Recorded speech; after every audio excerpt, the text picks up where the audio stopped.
"Father, into your hands I commit my spirit." And having said this he breathed his last, Luke 23. But what happened after he died? We know that his body was laid in Joseph's tomb, but what about his human soul?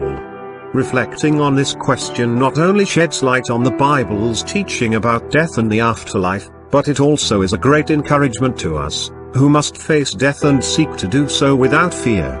First of all, what exactly is death? Death is separation, a dividing of things that ought to be united. Fundamentally, it is separation from God. Paul suggests as much in Ephesians 2, "You were dead in the trespasses and sins in which you once walked." To walk in sin is to be dead, to be enslaved to dark powers, to be separated from God, to be children of His wrath. This type of separation is an estrangement, a hostility, an alienation from the life and hope of the living God. In this sense, all of us, by nature, are born dead, and it is this death that Jesus endured in His suffering on the cross. But of course, death is more than just separation from God. Death also marks the separation of the soul from the body. God made human beings to be embodied souls and insealed bodies, and death rips this union asunder. But what happens to these two parts after they're separated? Psalm 16 gives us a window into the biblical teaching. "You will not abandon my soul to Sheol, or let your Holy One see corruption." This passage directs us to the normal account of what happened when a human being died prior to the death and resurrection of Jesus. The soul was abandoned to Sheol, and the body saw corruption or decayed. In Acts 2, Peter tells us that David, in writing this psalm, foresaw the resurrection of Christ, that he was not abandoned to Hades, that is, his soul wasn't, nor did his flesh see corruption. Notice that Peter reads the second line as a reference to Jesus' body or flesh. Thus, prior to Jesus, at death, souls normally went to Sheol, or Hades, and bodies decayed. We're all familiar with the latter, but the former is more opaque. A quick Bible study will show us why Peter thinks that David's prophecy in Psalm 16 is such good news. In the Old Testament, Sheol is the place of the souls of the dead, both the righteous and the wicked. In the New Testament, the Hebrew word Sheol is translated as Hades, and the description of Sheol in the Old and New Testaments bears some resemblance to the Hades of Greek mythology. It is under the earth, Numbers 16, and it is like a city with gates and bars. It is a land of darkness, a place where shades, the shadowy souls of men, dwell. It is the land of forgetfulness, where no work is done and no wisdom exists. Most significantly, Sheol is a place where no one praises God. In the New Testament, the most extended depiction of the afterlife is found in Luke 16. There we learn that, like the Hades of Greek mythology, the biblical Sheol has two compartments: Hades proper, where the rich man is sent, and Abraham's bosom, where the angels carry Lazarus. Hades proper is a place of torment, where fire causes anguish to the souls imprisoned there. Abraham's bosom, on the other hand, while within shouting distance of Hades, is separated from it by a great chasm and is, like the Greek Elysium, a place of comfort and rest.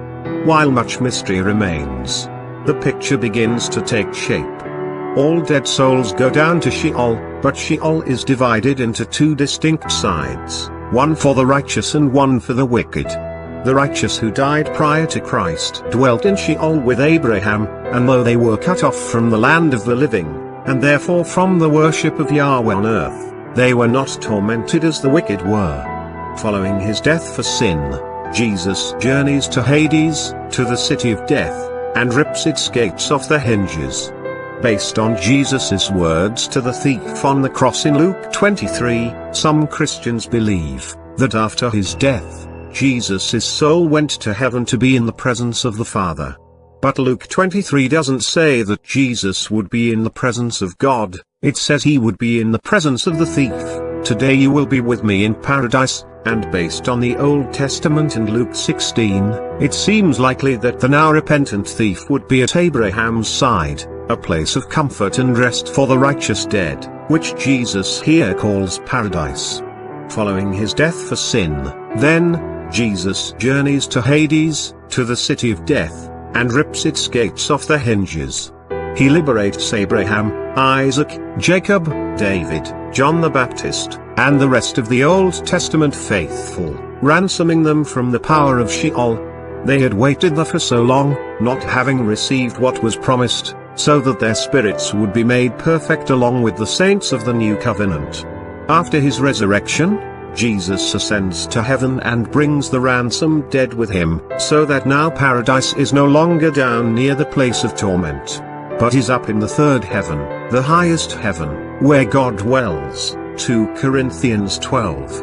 Now, in the church age, when the righteous die, they aren't merely carried by angels to Abraham's bosom, they depart to be with Christ, which is far better. Philippians 1. The wicked, however, remain in Hades in torment, until the final judgment, when Hades gives up the dead who dwell there, and they are judged according to their deeds, and then death and Hades are thrown into hell, into the lake of fire. Revelation 20. Christ's journey to Hades demonstrates that he was indeed made like us in every way. Not only did he bear the wrath of God on our behalf, he endured death, the separation of his soul from his body. His body was in Joseph's tomb, Luke 23, and his soul was 3 days in Sheol, in the heart of the earth, Matthew 12. When we die, we join with the angelic choir and the saints of old to sing praises to the Lamb. Tweet share on Facebook. But as Psalm 16 makes clear, Jesus is not only like us, but different. Jesus' body was buried, like ours, but it did not decay. Jesus' soul went to Hades, like the Old Testament saints, but wasn't abandoned there.